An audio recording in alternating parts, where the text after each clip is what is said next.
de la complémentarité entre les économies, de ce que aussi peut apporter modestement le Maroc en matière de contribution dans des secteurs sensibles et importants tels que le développement de l'agriculture, les infrastructures. C'est tout cela qui a été échangé, c'est l'appréciation de son excellence et naturellement le Maroc est toujours reconnaissant au Sénégal, à son excellence le président, au gouvernement et au peuple sénégalais. Triennale de l'Association pour le développement de l'éducation en Afrique, ADEA, rideau sur la 11e édition. La cérémonie de clôture a été présidée par les ministres sénégalais en charge de l'enseignement supérieur, de l'éducation nationale et de la formation professionnelle. L'idée de mettre en place un fonds africain pour l'éducation a été agitée. Compte rendu Pape Kolingom. Pendant 4 jours, Dakar a été la capitale africaine de l'éducation. Experts, consultants, partenaires et gouvernements ont passé au crible les obstacles de l'éducation dans le continent noir avant de donner quelques orientations. Il y a la nécessité de travailler sur les curricula. Il y a également le besoin de revoir la formation même des enseignants. Nous avons également besoin de revoir l'environnement dans lequel cet enseignement se déroule, c'est-à-dire les conditions générales de l'enseignement. La francophonie, pour sa part, travaille à aider les États en collaboration avec tous les partenaires et au sein aussi de l'ADEA, nous avons 29 États africains quand même dans notre organisation pour avoir maintenant un système éducatif holistique, financé, supporter les innovations et les réformes. Cette conférence de presse marqua la fin de la rencontre a servi de tribune pour le comité d'organisation de rappeler les recommandations phares de la 11e triennale. La recommandation encore la plus importante à mon avis, c'est de dire que nous voulons développer des compétences pratiquement pour tous les métiers, qu'ils soient nouveaux ou anciens.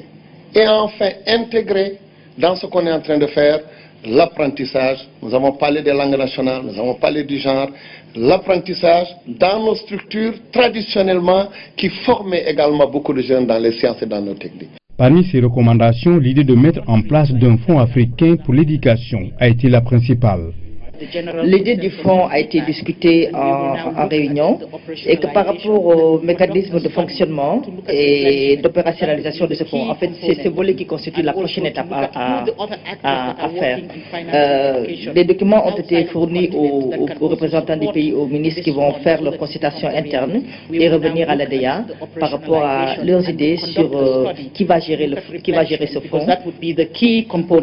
La 11e triennale de l'ADEA qui vient de prendre fin à Dakar a été un carrefour de partage, d'expériences et d'échanges d'idées novatrices. Les 700 participants ont manifesté leur satisfaction vis-à-vis des engagements pris par les décideurs et partenaires pour améliorer la qualité de l'éducation en Afrique. En marge de cette 11e édition de la triennale, les ministres sénégalais en charge de l'éducation nationale et l'enseignement supérieur ont signé des conventions de partenariat avec l'Italie. Nous retrouvons Pape Kolingom pour le compte-rendu. La première convention a été signée entre le professeur Marito Ignan, ministre de l'enseignement supérieur et la coopération italienne, représenté par le directeur de l'UNESCO à Dakar. Elle porte sur le renforcement de l'offre éducative et des capacités pédagogiques et universitaires. Je voudrais encore remercier l'UNESCO, remercier l'Italie pour cette subvention de près de 330 millions de francs CFA, donc qui va permettre à l'université Cheikh Anta Diop de Dakar principalement et accessoirement à l'université Gaston Berger de développer à la fois les formations pour les métiers du patrimoine, de développer la formation citoyenne, et ensuite, évidemment, de renforcer les capacités des centres de pédagogie universitaire et pour l'Université de Dakar, l'enseignement de l'italien. Nous allons faire en sorte que ce projet porte ses fruits et soit un succès. La seconde convention, quant à elle, vise à appuyer l'expérience sénégalaise dans le domaine de l'introduction des langues nationales dans le système éducatif. Le ministre de l'Éducation nationale, Serigne Mbaye Thiam, et l'administrateur de l'Organisation internationale de la francophonie, Adama Wan, ont paraphé le document.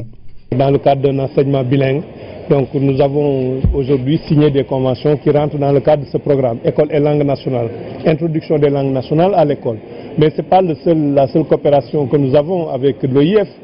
Nous avons l'initiative pour la formation à distance des élèves maîtres qui intervient aujourd'hui dans les régions de Fatick et de Kaolack, où nous sommes en train de renforcer les capacités en langue française, notamment d'un certain nombre d'enseignants. Et ce programme va connaître une deuxième phase qui va couvrir les régions de Kaffrine.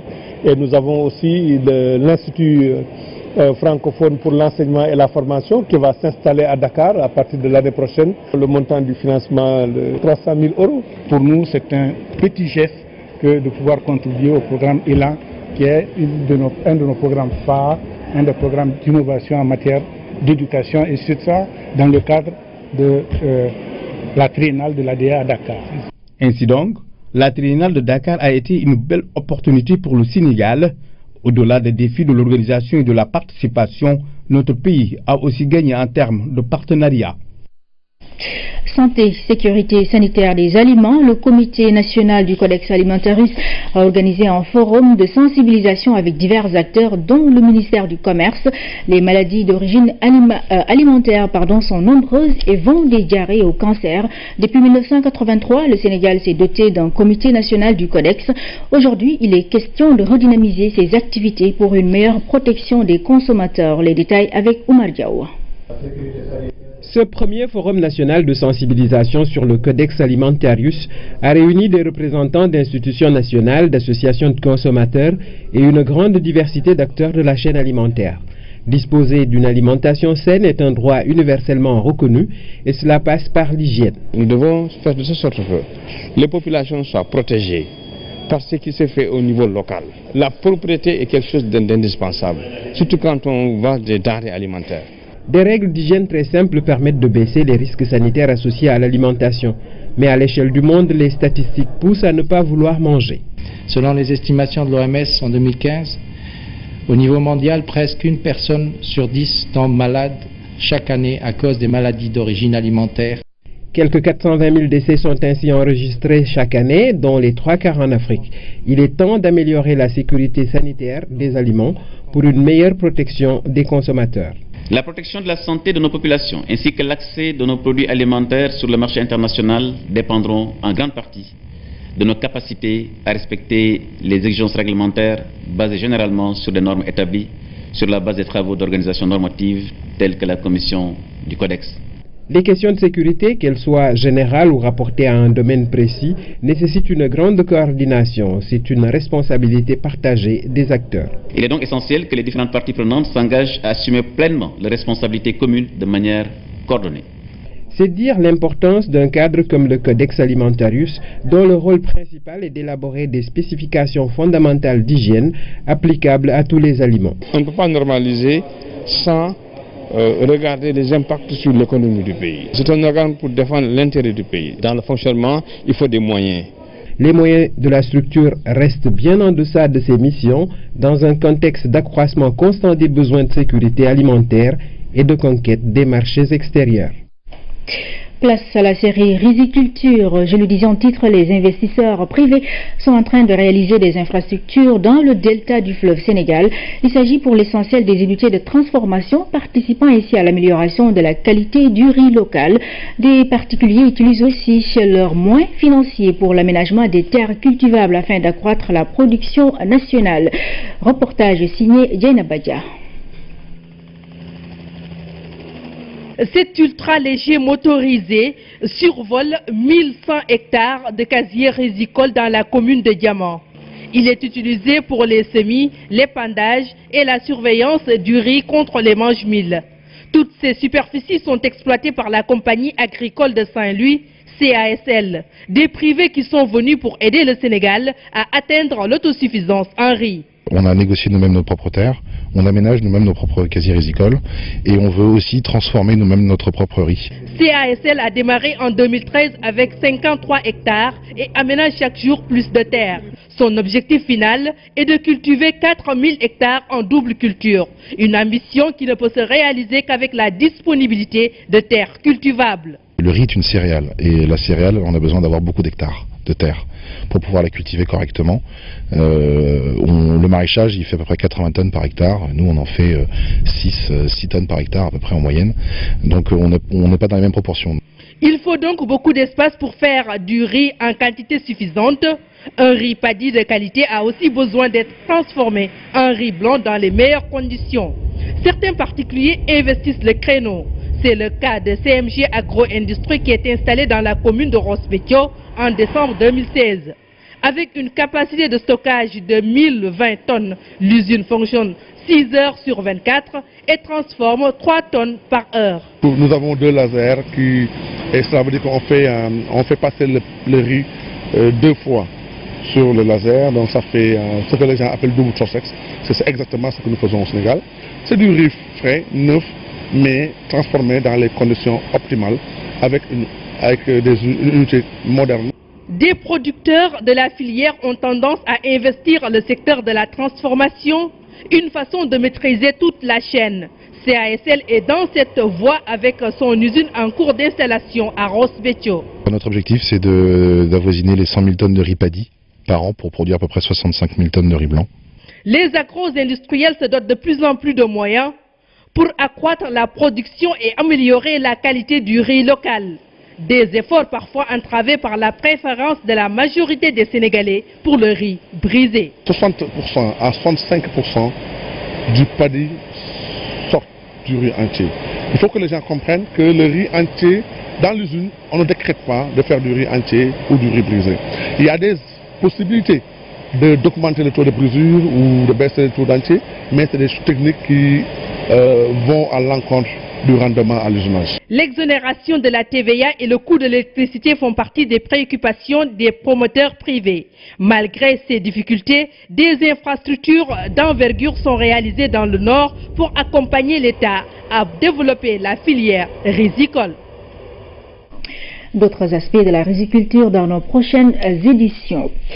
Et puis le groupe Subdeco a délocalisé ses débats du vendredi à Thiès, cette fois-ci autour du thème contrat pétrolier, principes et mise en œuvre. Cette rencontre a été une occasion pour le ministre de donner des explications sur ces contrats pétroliers. Les détails avec Hamid Diop. L'auditorium de l'école polytechnique de Thiès était finalement étroit pour accueillir tout ce monde venu écouter l'exposé du ministre de l'Énergie sur les contrats pétroliers. L'initiative porte l'empreinte du groupe Subdeco qui a décidé de délocaliser ses débats du vendredi avec les récentes découvertes de pétrole. L'école de commerce veut jouer les premiers rôles dans la formation. Oui, avant même la délocalisation à Thiès, vous avez certainement entendu parler des programmes que Subdeco a mis en place et liés justement au pétrole. C'est-à-dire il y a le master en trading pétrolier et aussi en logistique pétrolière. Donc je pense que, et ça c'était même avant qu'on ne parle, avant que vraiment le débat n'ait atteint ce point actuellement. Subdeco avait déjà su anticiper sur la question du pétrole en créant ces masters pour justement permettre aux fils du pays de se préparer en conséquence. Contrat à la main, le ministre a expliqué pendant des heures les modalités de contractualisation. Tout obéit selon lui à la transparence et c'est l'intérêt supérieur de la nation qui est visé. L'enjeu reste selon le ministre la formation et sur ce point, le secteur privé est interpellé. Le président sait très bien qu'il faut des hommes formés pour pouvoir gérer un secteur aussi important que le secteur du pétrole et du gaz. Et c'est pourquoi un institut du pétrole et du gaz est en cours d'érection. L'ensemble des compagnies qui travaillent avec nous s'engagent à nous accompagner dans le processus pour non seulement définir avec nous les cursus, identifier les personnels dont elles auront besoin pour qu'on les forme ensemble, mais les personnels dont tout l'écosystème du pétrole et du gaz aura besoin. Ça demande aussi que le secteur privé sénégalais se mobilise. C'est pourquoi je félicite le groupe Subdeco qui fait partie du secteur privé dans le domaine de la formation pour l'intérêt qu'il a porté aujourd'hui à cette problématique importante. Les élèves du groupe Subdeco ont bien échangé avec le ministre Thierno Alassane Sall. Prochainement, c'est un autre démembrement du groupe qui va abriter un débat de haut niveau. 10 millions de francs CFA, c'est la ligne de crédit mise à la disposition des femmes de la commune de Fatick. Une initiative du maire accompagnée par un autre bienfaiteur. La cérémonie de lancement a été organisée ce vendredi. Ibrahim Ndong nous en dit plus.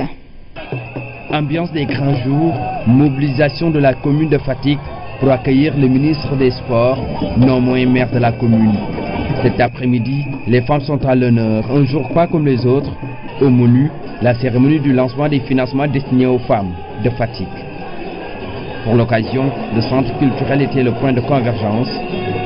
Tout de blanc vêtus, elles manifestent leur satisfaction.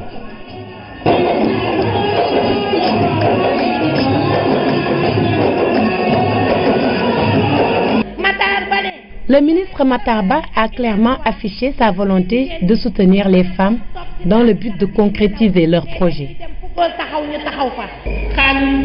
Si quelqu'un prend des millions pour les mettre à la disposition des femmes, c'est parce qu'ils veulent tout simplement les accompagner dans la réalisation de leurs projets. Le geste ne porte ni l'empreinte du maire, encore moins celui du ministre des Sports. Pour Matarba, c'est seulement le fils du terroir qui apporte son soutien aux femmes. Notre action a été inspirée par son Excellence le Président Macky Sall.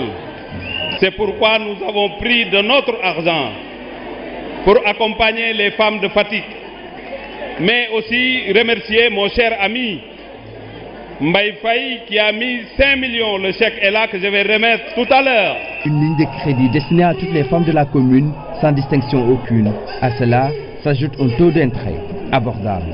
Aujourd'hui, nous avons 10 millions de francs CFA pour les femmes de Fatick. Mais ces 10 millions seront prêtés aux femmes avec un taux qu'on ne trouvera pas au Sénégal. Parce que si on emprunte 100 000 francs, quand on remboursera, on ne mettra que 2500 francs de plus. Les femmes ne seront pas les seules à bénéficier de ces lignes de crédit. Selon Matarba, les jeunes vont aussi être financés dans le cadre de leur projet. Il n'y a plus d'équivoque quant à la présence de l'avocat dès l'interpellation de son client. La loi l'a déjà consacrée, cependant, celle-ci pose une série de questionnements sur son applicabilité. L'objectif de l'atelier organisé à cet effet est de faire la moisson des réponses des experts participants pour mieux préparer les acteurs à cette nouvelle interaction. C'est un compte-rendu de Amadou Aramtiam. Un atelier sur initiative du garde des Sceaux, ministre de la Justice, les membres du barreau, des officiers de la police judiciaire et de la gendarmerie, tous autour d'une même table pour réfléchir sur l'opérationnalisation de la présence de l'avocat dès l'interpellation de son client. Il nous faut nous entendre sur la manière de mettre en œuvre ce texte, parce qu'il s'agit quand même d'une question sensible des droits du citoyen, de sa liberté. Il ne faudrait pas que au niveau de la police ou au niveau de la gendarmerie, il y ait des difficultés qui opposeraient l'avocat et l'enquêteur. La présence de l'avocat dès l'interpellation de son client est un texte pris au plan communautaire. Au plan national, l'Assemblée nationale, en réformant le Code de procédure pénale, a introduit l'article 55 qui prévoit cette même disposition.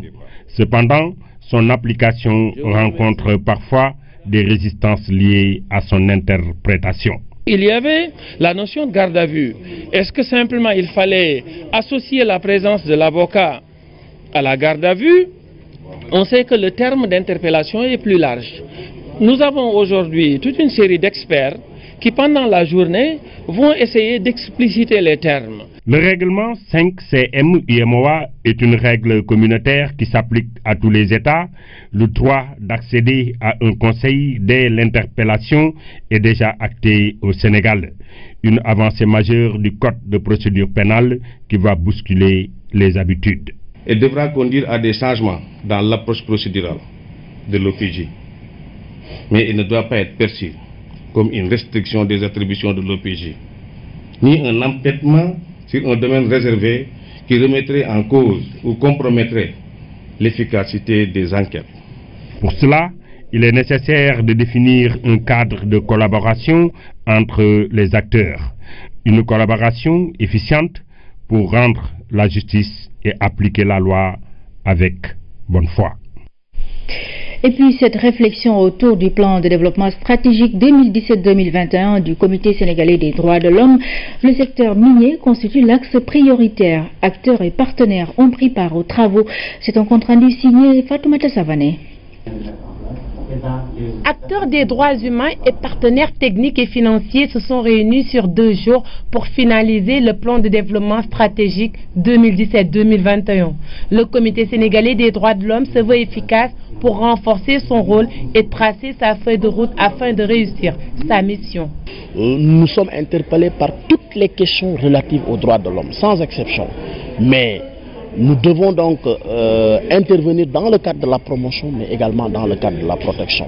Et d'ailleurs, c'est conscient du rôle que nous jouons, surtout dans le cadre de la protection, que nous avons donc mis en place cet observatoire national pour le respect des droits humains dans le secteur extractif. Parce que nous avons constaté que depuis un certain temps, on a toujours tendance à penser qu'aujourd'hui l'installation des industries dans nos régions, dans nos villes, dans nos campagnes, c'est-à-dire il n'y a que les aspects économiques, à côté du gain qui peut provenir donc de l'exploitation de ces industries extractives, mais il y a un volet qui était toujours méconnu, c'est la question, c'est la dimension des droits humains. Les différentes parties prenantes ont salué l'initiative du Comité sénégalais des droits de l'homme. Le partage des acquis est fondamental pour que les partenaires s'y identifient. Avec les nouvelles découvertes du pétrole et du gaz au Sénégal, je pense que c'est un enjeu de taille que de s'interroger sur les droits qui vont certainement émerger à partir de ces découvertes.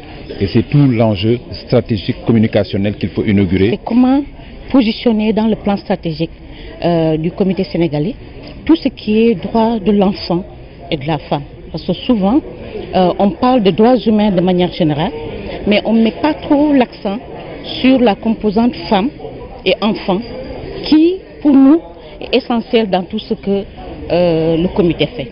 Le Comité sénégalais des droits de l'homme est conscient de son rôle avant-gardiste. Son défi majeur est de regagner son statut A depuis sa rétrogradation en 2012. Il souhaite le soutien de l'État à qui il remettra le rapport 2013-2014 dans les jours à venir. Dans l'actualité internationale, ce soir, le Burkina Faso et la santé fragile de Djibril Bassolé, la France où un individu a été abattu à l'aéroport d'Orly. Nous démarrons par la Mauritanie. Le Sénat a rejeté le projet de réforme constitutionnelle du président Aziz. Le récit de Cheikh Traoré. Le Sénat mauritanien rejette le projet de révision constitutionnelle soumis par le gouvernement. Le texte prévoit la suppression du Sénat en tant qu'institution et le changement du drapeau national. Le projet avait été adopté par l'Assemblée nationale le 9 mars dernier. Mais pour être validé, il devrait être adopté par chacune des 2 chambres du Parlement à la majorité des 2 tiers avant d'être soumis à un congrès parlementaire. 33 sénateurs sur 56 ont voté contre le projet de révision constitutionnelle. Une surprise pour certains observateurs car le pouvoir est largement majoritaire dans les 2 chambres. Djibril Bassolé ne va pas bien. L'ancien ministre burkinabé des Affaires étrangères connaît de sérieux problèmes cardiaques depuis janvier dernier, annonce JeuneAfrique.com. Il est actuellement emprisonné pour son rôle présumé dans le coup d'État attribué au général Gilbert Diendéré en septembre 2015. Les avocats de Bassolé tentent d'obtenir son évacuation vers la France, une affaire prise très au sérieux par l'État burkinabé qui a envoyé à son chevet 2 ministres et le médecin personnel du président Kaboré.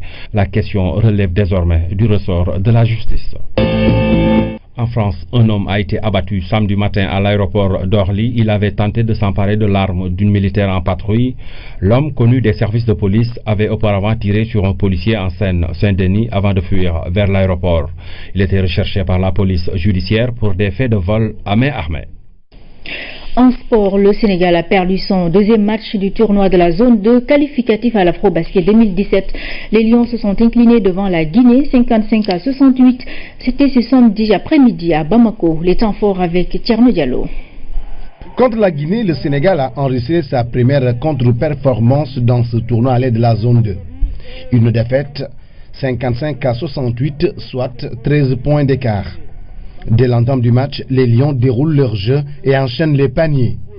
Ils vont gagner beaucoup de rebonds offensifs et mettre encore du poids. Mais ils sont rattrapés à la fin du premier quart-temps. Au deuxième quart-temps, les Guinéens dominent et s'imposent. Un seul point d'écart entre le Sénégal et la Guinée à la mi-temps. Très bonne réaction sénégalaise. Puis, 2 points de différence entre les 2 équipes au 3e quart-temps. Le Sénégal rate beaucoup de ses paniers faciles. La détermination des Guinéens finit par payer. Le Sénégal s'incline 55-68 en attendant son match de ce dimanche contre le Mali. Pour terminer, la journée mondiale de l'eau sera célébrée ce 22 mars à Thiès. En prélude à cet événement, le ministre de l'Hydraulique et de l'Assainissement a organisé ce samedi une randonnée pédestre. La marche a été une occasion pour sensibiliser les populations sur les eaux usées. Nous retrouvons Thierno Diallo. Place du souvenir africain, point de départ de la marche du ministère de l'Hydraulique et de l'Assainissement. Direction la mosquée de la Divinité sur la corniche ouest. Vous êtes fatigué? Du tout. Du tout. Voilà, je suis sportif en plus, donc ça se passe très bien. Donc, les gens sont dans un très bon rythme. Donc nous sommes dans cette dynamique pour véhiculer aussi des messages sur l'assainissement. Vous avez l'habitude de faire du sport? Ah oui, je fais régulièrement du sport. Bon, de temps en temps, je peux rester quand même quelques semaines sans pratiquer. Mais sinon, habituellement, tous les 3 fois par semaine, je vais en salle. Donc tout le monde. Après 8 km de marche, les randonneurs reviennent à la case de départ. Cette activité sportive du ministère de l'Hydraulique et de l'Assainissement est en prélude à la journée mondiale de l'eau célébrée ce 22 mars à Thiès. On a décentralisé à Thiès, c'est pour non seulement, en tout cas aussi, écouter les populations, échanger avec ces populations-là, mais aussi Thiès est un centre de formation. Au niveau de l'université de Thiès est formé donc une filière d'ingénieurs en hydraulique. C'est pour dire que Thiès, la ville de Thiès quand même n'a pas été choisie fortuitement. Au cours de cette journée mondiale, le département en charge de l'hydraulique et de l'assainissement fera le point sur la situation des réalisations et des projets en cours. Il a été lancé le programme des 10 villes qui va mobiliser plus de 70 milliards de francs CFA et qui va nous permettre de réaliser non seulement des stations de traitement, mais aussi des kilomètres et des kilomètres de réseau. D'autres programmes vont venir avec ce qu'on appelle donc le 11e FET, avec la réalisation aussi non seulement des stations de traitement, mais aussi donc des réseaux pour permettre aux différentes localités d'être connectées au système collectif. À Dakar, il y a un important programme qui sera réalisé avec donc la multiplication au moins par 4 de la capacité de traitement de l'usine de Cambérène, qui va passer de 19 000 m3 jour à 92 000 m3 jour. La randonnée pédestre du ministère de l'Hydraulique et de l'Assainissement a été une réussite. Plus de 1000 marcheurs ont répondu à l'appel. Voilà, ainsi se referme cette édition. Mesdames, Messieurs, merci à vous de l'avoir suivi. Et très bonne soirée sur la RTS1.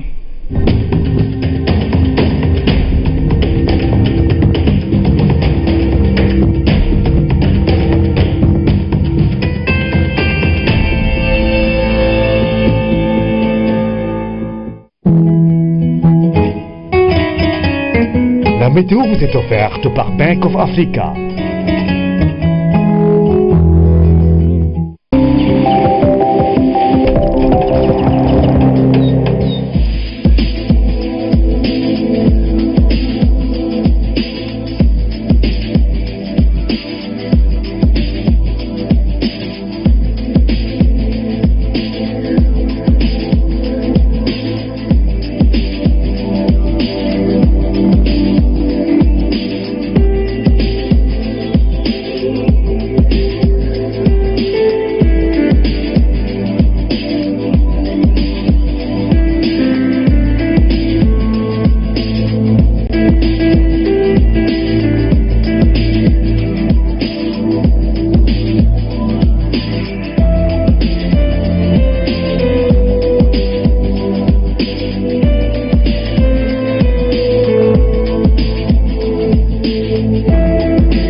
météo vous a été offerte par Bank of Africa.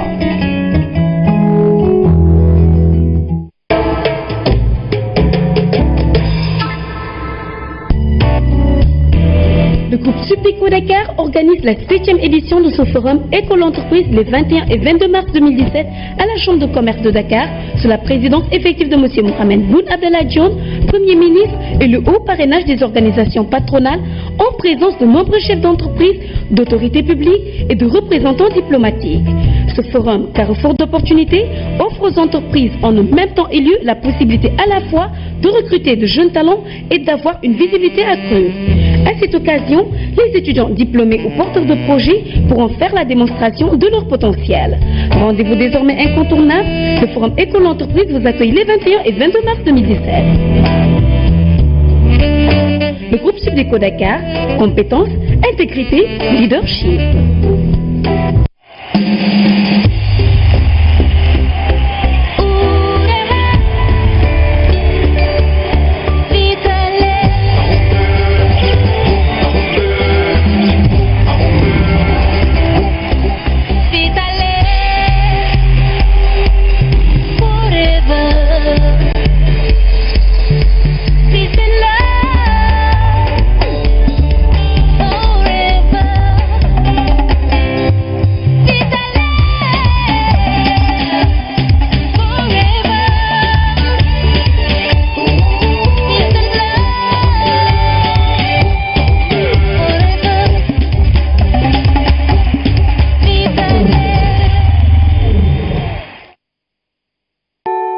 Plus de chaînes pour toujours plus de choix. À partir du 28 février, votre bouquet Canal+ se renforce pour toujours plus de choix. Divertissement, musique, sport et info, 5 nouvelles chaînes pour satisfaire les envies de toute la famille. Retrouvez en exclusivité J1, votre chaîne dédiée à la culture nippone, sur le canal 48. Vibrez au rythme des musiques d'Afrique de l'Est avec Trace Muziki sur le canal 131. Ne luttez plus, laissez-vous porter par des rencontres musclées et sportives avec Bantamba TV sur le canal 106. Retrouvez désormais Wolf TV sur les bouquets Canal+ partout au Sénégal. L'info vue autrement, c'est possible avec Medione TV sur le canal 180. Suivez l'économie et la finance en temps réel sur CNBC Africa, canal 171. Profitez maintenant du décodeur à seulement 12 000 francs dès la formule évasion et la parabole est offerte.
Sénégalais bu leen xaar benn minute demal commission administrative nga mën a sàkku am carte biométrique bis di nga boote yi kayit nga déposé carte électeur carte numérisée ak seen photocopie extrait de naissance bu matul at ak certificat résidence jógal bindu ci dee inscrire si sa carte suba amee dem fu la neex ceebu Afrique yi bokk CEDEAO carte d'identité biométrique dem na tey suba amee di mën a wootee When the bindu, God of the West, so ame, dem fulane, chileu, Afrique boxe CEDEAO, carte d'identité biométrique, dem na tey so ame, di mën a woote.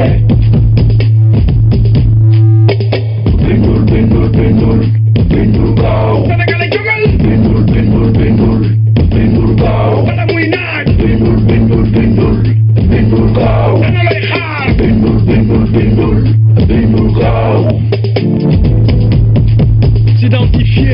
circuler librement dans l'espace CEDEAO. Voter bokk ci liste électorale yëkkatil sa baat ma carte ma voix sénégalais sénégalais ay ca réew mi yéen jug leen ñu bindu jug bindu gaaw.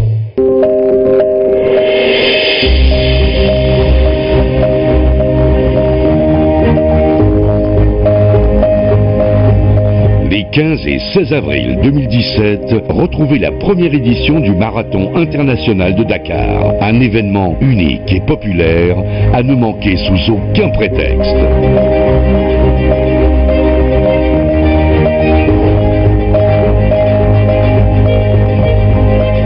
La nouvelle destination running du continent africain.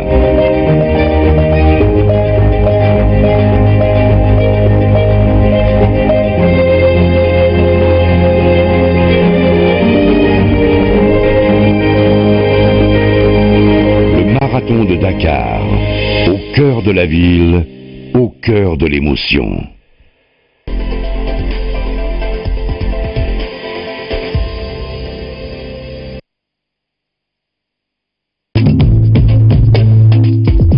Vous êtes citoyen sénégalais, civil, militaire ou paramilitaire, vous ne figurez pas sur les listes électorales et vous aurez 18 ans révolus le 30 juillet 2017, jour prévu pour les prochaines élections législatives. Profitez donc de la révision exceptionnelle des listes électorales instituée au Sénégal du 13 février au 23 avril 2017 et à l'étranger du 13 février au 16 avril 2017. Pour vous inscrire massivement sur les listes électorales, avoir la nouvelle carte d'identité biométrique CEDEAO et participer au choix des députés. Ma carte, ma voix.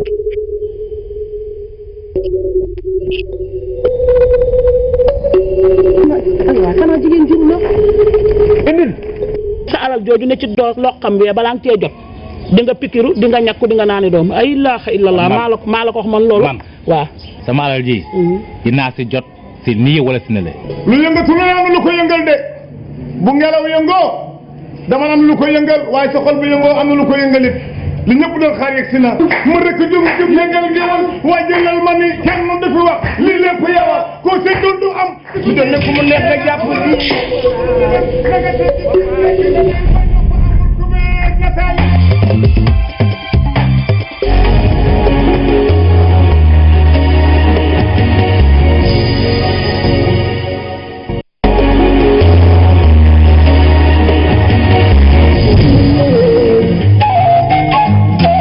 Nous avons eu l'occasion de rencontrer M. le Premier ministre.